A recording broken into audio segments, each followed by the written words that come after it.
Good morning everyone and welcome to chemistry class.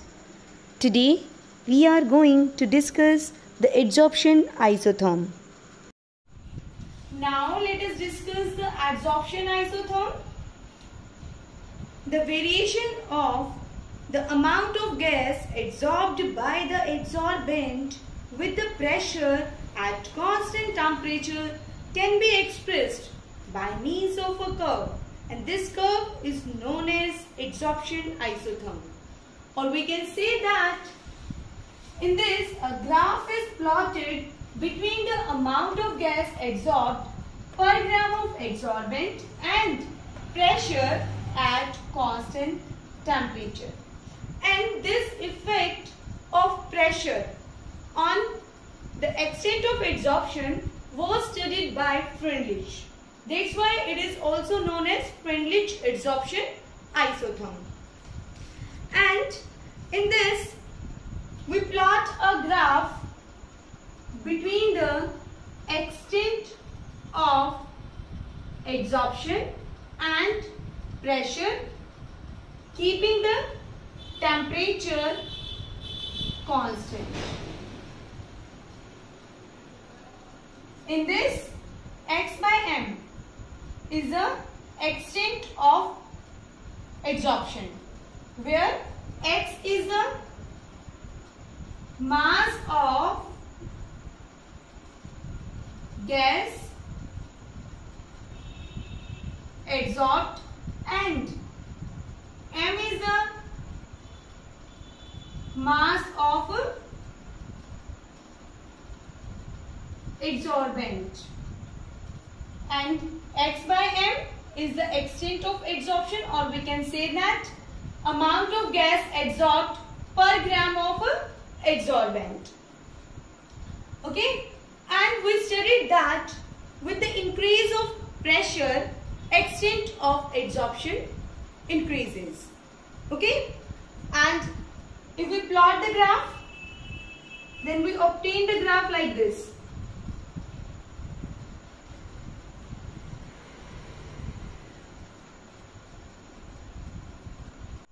Now look at this graph.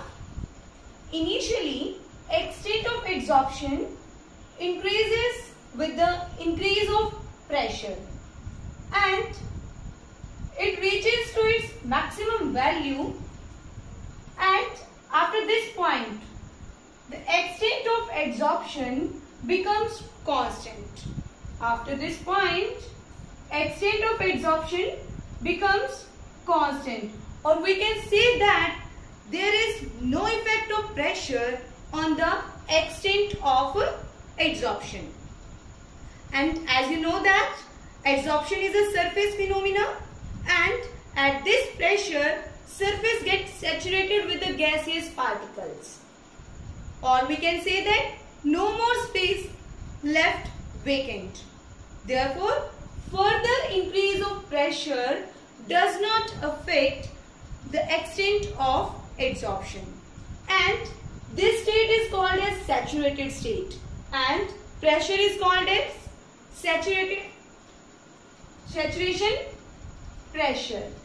Okay, this state is called as saturated state and pressure is known as saturation pressure. And at high pressure, extent of adsorption is independent of pressure, or we can say that extent of adsorption follows the zero order kinetics. And for this, at high pressure,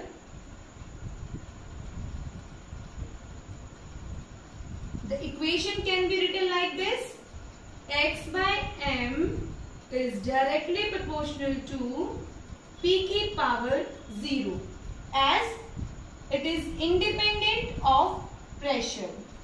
And if we solve this, x by m is equal to k into 1, as its power is 0, so its value is 1.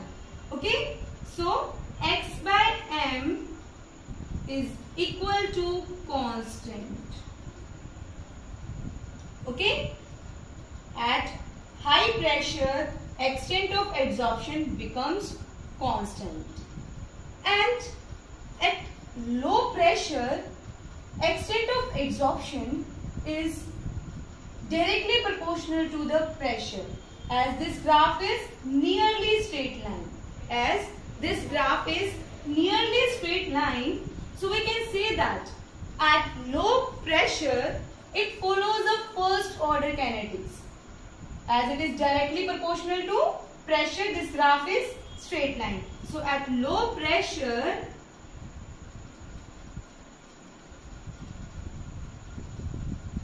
x by m is directly proportional to p की power 1, as it follows the first order kinetics. And at intermediate pressure,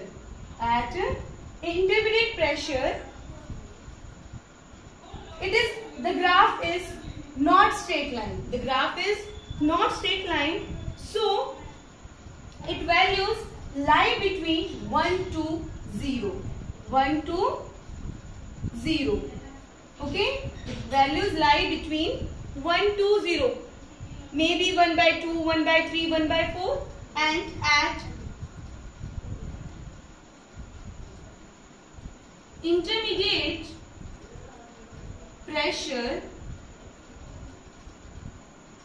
the equation can be written like this: x by m is directly proportional to p की power 1 by n, and n is any positive integer whose values lie between 0 to 1, whose values lie between 0 to 1, maybe 1 by 2, 1 by 3, 1 by 4. And this is the adsorption isotherm. Thank you students and have a nice day.